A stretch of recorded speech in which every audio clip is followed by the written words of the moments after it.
Di Bengkulu Selatan, kami mulai cerita 17 guru hebat membawa asa yang nyata, menggerakkan pendidikan dengan hati yang teguh.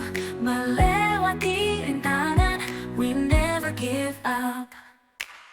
Perjalanan panjang ini penuh dengan arti. Setiap langkah adalah jejak untuk negeri. Semangat akan padam, bersama kita berjalan. 17 guru hebat menuju masa depan. Calon guru pengen aku will rise and shine. Di Bengkulu Selatan, kami ukir garis waktu.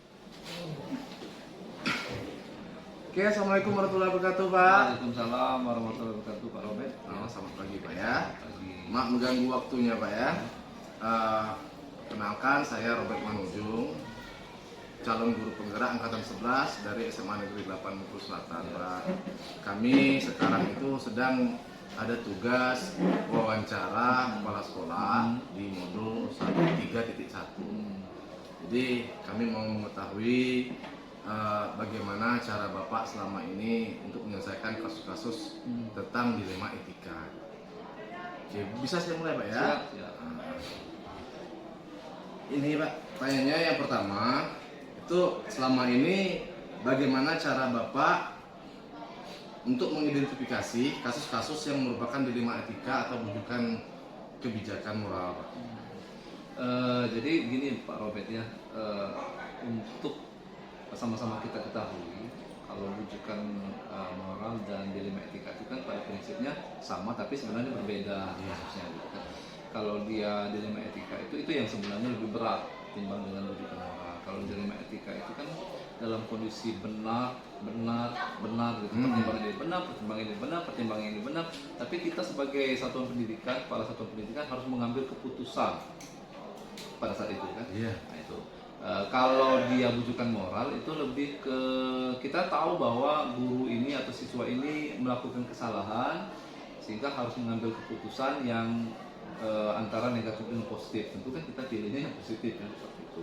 Nah, untuk kasus-kasus seperti itu biasanya saya mengidentifikasi dulu permasalahan ini apakah termasuk ke dalam dilema etika, termasuk ke dalam bujukan moral atau memang permasalahan yang biasa gitu. Nah, lalu biasanya identifikasi permasalahan itu kelihatan kalau dia nanti dalam rujukan dalam dilema etika, maka saya selaku kepala sekolah tentu harus minta pertimbangan dengan tim. Kebetulan di SMA 5 kan ada tim yang ditunjuk dalam hal penyelesaian permasalahan. Kalau dia itu siswa, tentu kan ada guru mata pelajarannya, kemudian wali kelas kan, kemudian ada kesiswaan BK gitu kan, baru ke kepala sekolah seperti itu. Berarti nanti ada dibantu sama timnya. Ya, betul. Ini, Pak, kemudian kedua, selama ini bagaimana cara Bapak menjalankan pengambilan keputusan di sekolah, terutama untuk kasus-kasus di mana ada dua kepentingan yang sama-sama benar atau sama-sama mengandung nilai kebajikan. Ya, salah satu contoh yang cukup berat dan itu sudah saya selesaikan permasalahannya, ada beberapa guru kami itu yang membawa anak ke sekolah. Ditanyakan kenapa? Karena memang tidak ada pengasuh di sekolah. Otomatis kan tidak mungkin pula anak itu dibiarkan di sekolah sendiri kan. Sementara dalam proses ketika dia masuk ke dalam kelas sedikit banyak kan pasti mengganggu aktivitas pembelajaran. Itu yang disebut dengan dilema etika. Nah, lalu apa yang saya lakukan? Yang saya lakukan adalah mengidentifikasi dulu permasalahannya, beratnya seperti apa, mencarikan solusinya seperti apa, tentu dengan tim didiskusikan secara baik-baik, dipanggil gurunya tadi gitu kan, diberikan pemahaman dengan jelas pada mereka dan harus ada ketegasan dari seorang kepala sekolah demi kepentingan bersama. Berarti nanti diajak ngobrol bersama, diskusi bersama. Apalagi dengan etika kan, tentu kan ada benar-benar kan semuanya kan. Kita tidak mungkin menyalahkan gurunya kan gitu kan. Oke, selanjutnya, Pak, langkah-langkah atau prosedur apa yang bisa Bapak lakukan selama ini? Di SMA 5 Bengkulu Selatan ini ada rapat rutin bulanan. Kalau saya istilahnya briefing. Dan briefing itu untuk melihat permasalahan yang terjadi selama bulan ini seperti apa, kemudian solusi yang diberikan seperti apa, dan dampak dari hasil solusi yang ditawarkan tadi. Kalau memang permasalahan sudah selesai, maka selesai kan seperti itu. Jadi kami punya program program bulanan rutin untuk pembahasan permasalahan secara global di sekolah. Lalu kalau seandainya memang itu ada permasalahan khusus, saya biasanya bentuk tim. Memang di sekolah ini ada tim. Tim itu terdiri dari BK, kemudian kesiswaan, perwakilan dari wali kelas, dan guru mata pelajaran untuk menangani permasalahan-permasalahan. Kalau bisa permasalahan yang dihadapi itu harus cepat, tepat, gitu kan, diselesaikan dengan baik.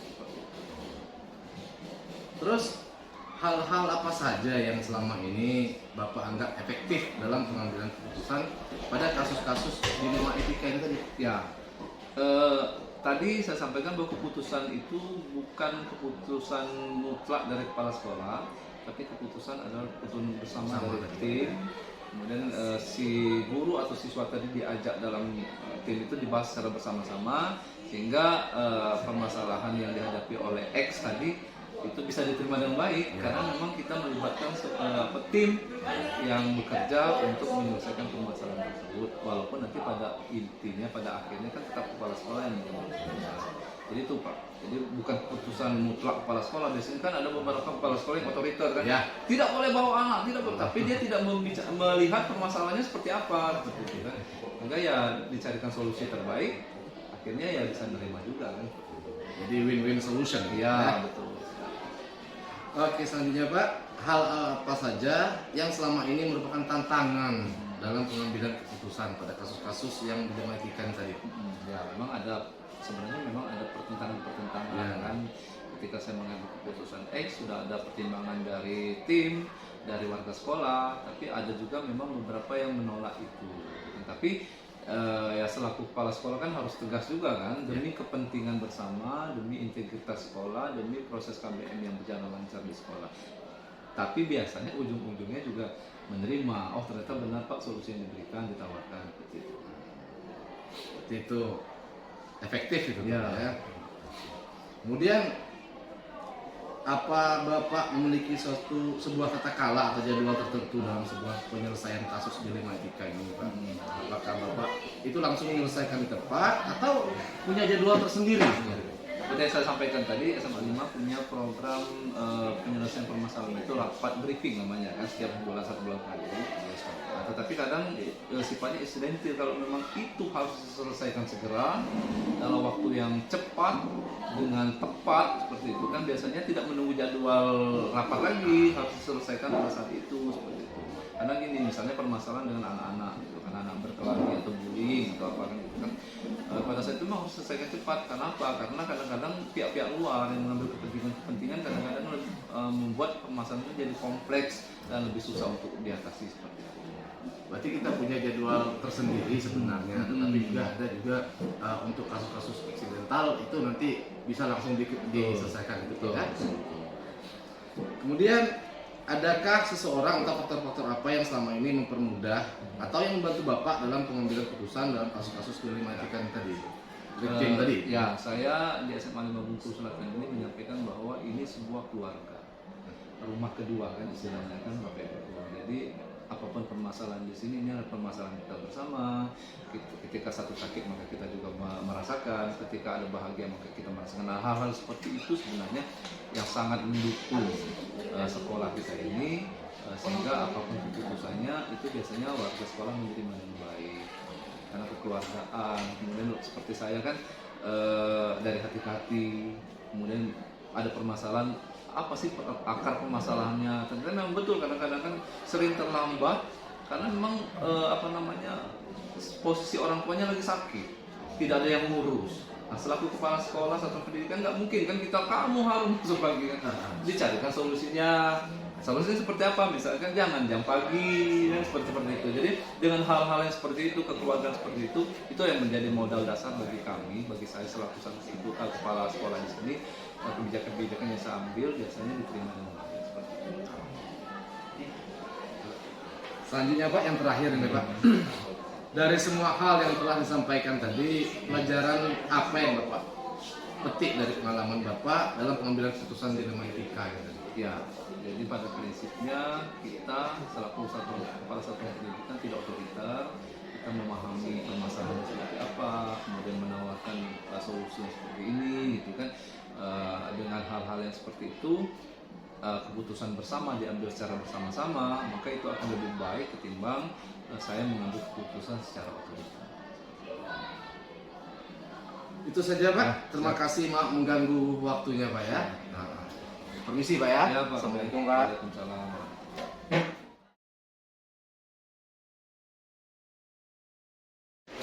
Selamat siang Pak. Selamat siang Pak Robert. Iya, ada yang bisa saya bantu? Iya Pak. Gini Pak, saya ini sedang melaksanakan pendidikan CGP Pak.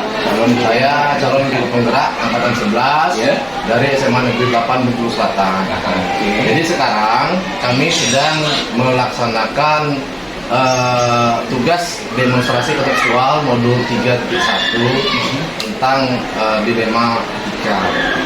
Jadi saya mau mewawancarai Bapak, jika Bapak berkenan, untuk mengetahui cara Bapak dalam menyelesaikan kasus-kasus dilema etika di sekolah Bapak.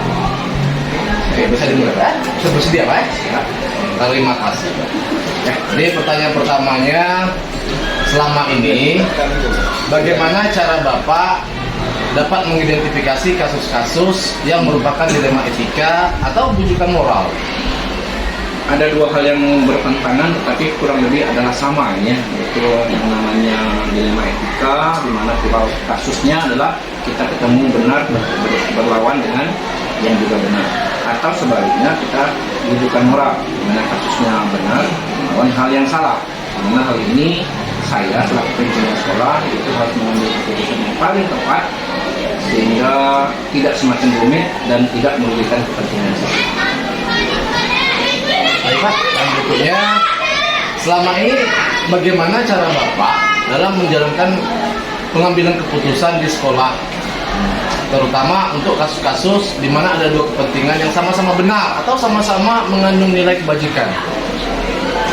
Itu yang pernah saya sampaikan dengan kawan-kawan, memang dunia pendidikan ini kadang-kadang memang ada sesuatu buah simalakama ya, itu masalah yang dimana kita harus mengambil keputusan yang paling tepat, dimana tidak ada pihak yang dirugikan. Dalam hal ini langkah saya yang pertama adalah saya identifikasi dulu permasalahannya, saya dudukkan dulu akar permasalahannya, kemudian saya kumpulkan data dan faktanya, baru nanti kita ketemu dengan beberapa orang dulu sehingga nanti kami bisa tahu secara kolektif kolegial, di mana kecepatannya tetap saya yang akan menetapkan. Jadi langkah-langkah atau prosedur yang Bapak biasa ambil itu dilakukan itu selama ini seperti apa? Ya, ketemu masalah biasanya saya akan langsung mengidentifikasi dengan teman yang BBT, lalu fakta yang kami kumpulkan, lalu kami cari siapa-siapa saja pihak yang terlibat dalam itu, dan kemudian potensi solusi apa yang bisa kita ambil, dengan moralnya tetap kami menarik benarnya jangan sampai ada keputusan yang Kemudian hal-hal yang selama ini Bapak anggap efektif dalam pengambilan keputusan pada kasus-kasus dilema etika itu seperti apa? ya, sangat kebetulan dan diuntungkan sekali kami yang di SMP 9 ini, saya khususnya yang dibawakan di sini dikaruniai beberapa orang guru senior yang kebetulan juga adalah mantan-mantan kepala sekolah yang senior di atas saya, yang kebijakannya bisa saya ambil dan saya adopsi, sehingga pada akhirnya keputusan dari sampaian informasi dan nanti saya saring dan kemudian saya berkatakan keputusan apa yang menurut saya paling tepat. Berarti ada diskusi ke yang senior-senior seperti itu Pak ya? Ya, artinya minta pendapat dan turun tempat. Kemudian hal-hal apa saja yang selama ini merupakan tantangan dalam pengambilan keputusan pada kasus-kasus dilema etika itu tadi? Kasus-kasus dilema etika ini memang kadang-kadang membingungkan dan juga membuat dilema yang namanya dilema etika, terutama karena hal ini terkait dengan menyelesaikan permasalahan siswa yang dalam hal ini tentu melibatkan orang tuanya. Kaitannya ini adalah kadang-kadang tingkat pendidikan orang tua dari siswa itu yang sedang bermasalah itu ya tidak sama. Jadi sehingga pemahaman dan kebijaksanaan dalam menyikapi permasalahan kadang-kadang perlu pendekatan berbeda. Dan itu adalah tantangan yang paling berat menurut kami. Kemudian, apakah Bapak memiliki sebuah kata-kala atau jadwal tertentu dalam sebuah penyelesaian kasus dilema etika? Apakah Bapak langsung menyelesaikan di tempat atau memiliki sebuah jadwal untuk menyelesaikannya? Bentuk atau prosedur seperti apa yang Bapak jalankan? Kalau kata-kala yang rutin, yang baku memang tidak ada. Artinya masalahnya kan timbulnya kadang insidentil, kadang juga periodik ya, kita nggak tahu. Yang jelas kalau tradisi yang ada di SMP 29, kebetulan itu sudah kami bina sejak kami masuk ke sini tahun 2020. Setiap 2 minggu dalam sebulan itu 2 minggu pertama, 2 minggu dan pasca upacara bendera kami selalu melaksanakan yang namanya musyawarah. Di situ forumnya guru, siswa, dan saya menyampaikan apa-apa yang kira-kira menjadi potensi masalah atau potensi progres apa yang harus saya sampaikan selaku pimpinan. Disitulah kita kadang-kadang ketemu masalah dan kita selesaikan saat itu. Kalau ketemu masalah itu kecil, kata kalanya adalah ya kami memanggil beberapa dosen tadi dan guru kita melihat, kita dirikan permasalahannya. Kita katakan ini adalah saya yang akan memutuskan yang paling baik dan cara yang Jadi memang ada penjadwalan tertentu Pak ya, dan minggu sekali itu ada dirapatkan setelah upacara bendera ya? Ya, itu intinya dan musyawarah lah, intinya saling tumpahkan rasa curhat atas bagaimana. Di situ juga ketemu kalau ada masalah seperti ini biasanya keluar daripada wali siswa. Itu kita wali kelas dan itu kita selesaikan bersama. Kemudian Pak, adakah seseorang atau faktor-faktor apa yang selama ini mempermudah atau membantu Bapak dalam pengambilan keputusan dalam kasus-kasus dilema etika tadi? Ya, seseorang bukan juga, karena memang ada beberapa orang.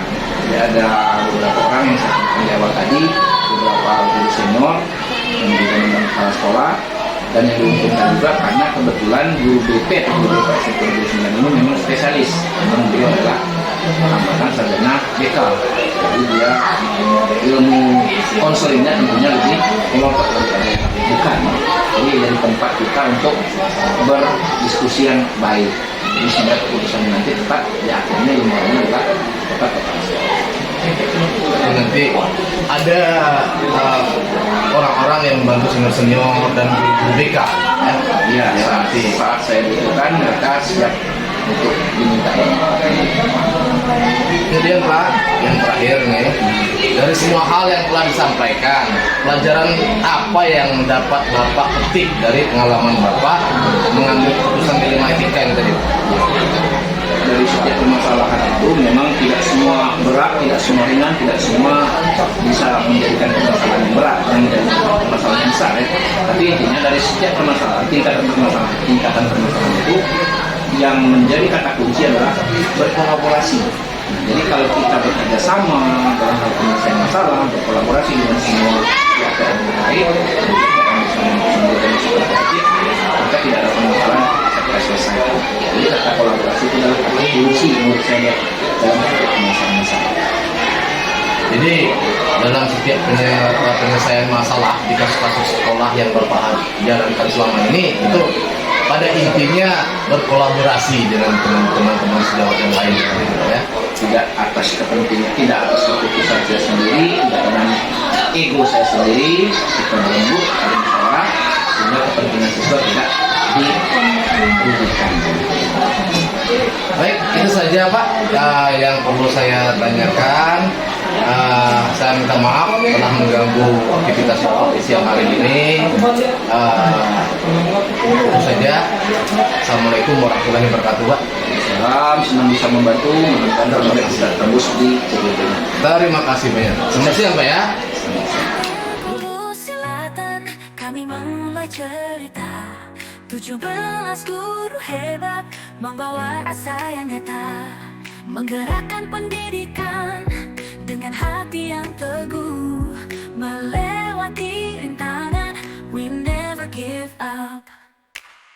Perjalanan panjang ini penuh dengan arti. Setiap langkah adalah jejak untuk negeri. Semangat takkan padam, bersama kita berjalan. 17 guru hebat menuju masa depan. Calon guru penggerak, we rise and shine. Di Bengkulu Selatan kami ukir garis waktu.